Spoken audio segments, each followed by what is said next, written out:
O melhor formato, como eu vou fazer uma explicação, é o quê? É uma definição, pura e simples. Só que eu preferi fazer uma definição assim.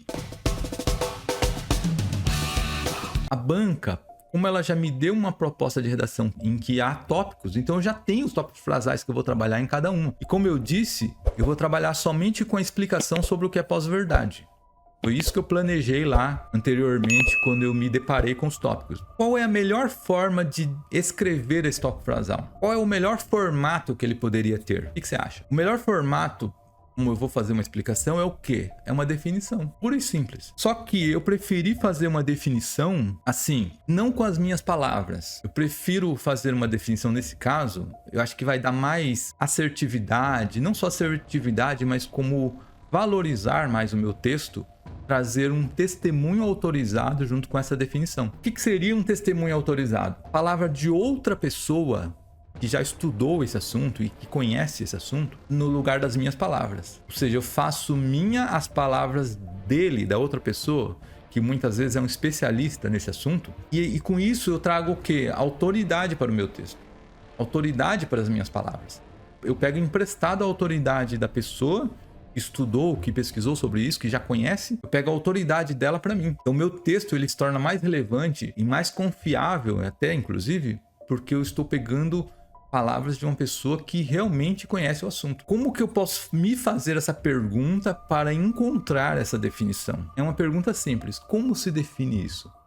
E no caso, pós-verdade. Como se define pós-verdade? Eu vou usar um testemunho autorizado para definir isso. Então eu prefiro definir segundo a Academia Brasileira de Letras, que é, segundo a Academia Brasileira de Letras, pós-verdade é informação ou asserção que distorce deliberadamente a verdade ou algo real, caracterizada pelo forte apelo à emoção e que, tomando como base crenças difundidas em detrimento de fatos apurados, tende a ser aceita como verdadeira, influenciando a opinião pública e comportamentos sociais.